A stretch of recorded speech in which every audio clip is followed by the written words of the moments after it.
नमस्कार, मी श्रोती राहुल बुलेटिनमध्ये आपलं स्वागत करते। सुरुवातीला बातमी महत्त्वाची आहे। नागपुरात कालच्या राड्यानंतर आता तणावपूर्ण शांतता आहे। नागपुरातील राड्याबाबत विधानसभेत चर्चा होते। मुख्यमंत्री फडणवीसांनी विधानसभेत याबाबत निवेदन दिलेलं आहे। पोलिसांवर हल्ला करणाऱ्यांना सोडणार नाही असं मुख्यमंत्री फडणवीसांनी स्पष्ट केलंय।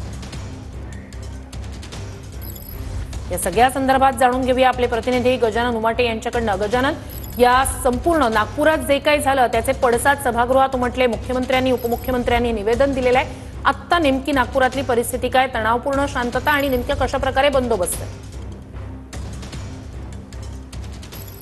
नक्कीच मुख्यमंत्री आणि उपमुख्यमंत्र्यांनी निवेदन दिल्यानंतर या ठिकाणी नागपूरचे पोलीस आयुक्त डॉक्टर रवींद्र सिंगल यांना आदेशही देण्यात आलेले आहे की जे काही काल या सगळ्या दगडफेकीमध्ये सहभागी होते त्यांना त्यांच्यावर कडक कारवाई करायला पाहिजे। 46 लोकांना आतापर्यंत अटक केलेली आहे आणि इतर ठिकाणी म्हणजे हंसापुरी भागात जुना भंडारा रोड जिथे मोठ्या प्रमाणात दगडफेक झाली, जाळपोळ झाली, तिथे काही लोकांनी व्हिडिओज काढलेले आहेत। व्हिडिओमधनं आयडेंटिफाय करून लोक केलं जात आहे। दुसरीकडे संचारबंदी असल्यामुळे आपण बघू शकतो, हे बघा, हा संघ मुख्यालयाकडे जाणारा रस्ता आहे।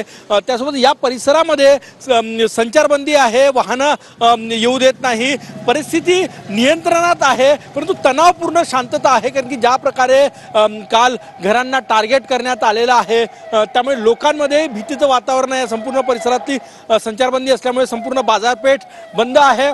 काल विश्व हिंदू परिषदेचं जे आंदोलन झालं त्यानंतर वातावरण चिघळायला सुरुवात झालेली आहे आणि सगळ्यात महत्त्वाचं म्हणजे इंटेलिजन्स फेल्युअर आहे का इतक्या मोठ्या प्रमाणात लोक, कारण की 500 ते 1000 लोक रात्री एकत्र येतात, जाळपोळ करण्याची मनीषा ठेवून येतात, त्यामुळे वेळेस नियंत्रण का मिळालं नाही हा एक प्रश्न उपस्थित केला जातोय। दुसरं महत्त्वाचं म्हणजे हे जे संपूर्ण परिसर तुम्ही बघता, या परिसरामध्ये बेवारस गाड्या आढळून आल्या, त्यामुळे त्या वाहनांनी बाहेरचे लोक या ठिकाणी आले आणि त्यांनी ही दंगल घडवली का हा सुद्धा दुसरा प्रश्न आहे। आणि त्यामुळे आता टेक्निकल मदत घेऊन या सगळ्या आरोपींना अटक करायची आहे पोलिसांना, कारण की काल जे दंगेखोर होते स्पॉटवर सापडले। कोम्बिंग ऑपरेशन हा जो परिसर आहे इथे 2 JCB जाळले, त्या परिसर भालदारपुरामध्ये कोम्बिंग ऑपरेशन केलं।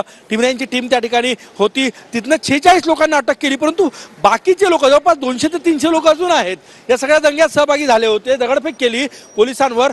त्यांना आता व्हिडिओच्या माध्यमातून शोधलं जात आहे आणि पोलिसांची टीम जी आहे त्यासाठी काम करतायत। त्यामुळे येत्या काळात अटक करण्याची संख्या जी आहे ती मोठ्या प्रमाणात वाढण्याची शक्यता आहे, कारण की हा हल्ला लोकशाहीवरचा हल्ला आहे, महाराष्ट्राच्या पोलिसांवरचा हल्ला आहे। त्यामुळे पोलीस हे खपून घेणार नाही। 4 DCP गंभीर जखमी आहे, त्यांच्यावर उपचार सुरू आहे। एक कदम नावाच्या DCP त्यांच्यावर कुऱ्हाडीने वार झाला।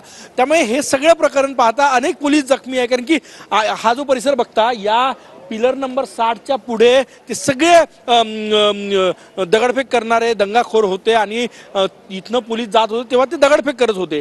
आता त्या अंधारात व्हिडिओ काढले नाही, परंतु काही व्हिडिओज अजूनही आहे। त्यामुळे हे व्हिडिओ शॉर्टेजकडून चेहरे आयडेंटिफाय करून ज्यांनी चेहऱ्याला मास्क बांधला नव्हता त्यांचे मोबाईल लोकेशन त्यांना कोणी सांगितलं, हा सुनियोजित कट होता का असा प्रश्नही उपस्थित केला जातो, कारण की विशिष्ट धर्माच्या मालकीच्या गाड्या जाळण्यात आल्या, विशिष्ट धर्माचे नाच टार्गेट करण्यात आलं, अशा प्रकारच्या तक्रारी ज्या आहेत त्या येत आहे।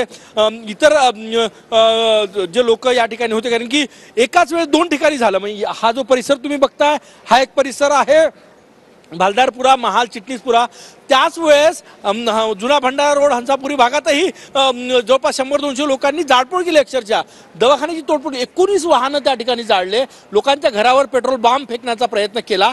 त्यामुळे अत्यंत गंभीर परिस्थिती आहे। पोलीस एकीकडे गजानन, तूर्तास थोडंसं तुम्हाला थांबवतोय, तुम्ही आमच्यासोबत असेच जोडलेले राहा।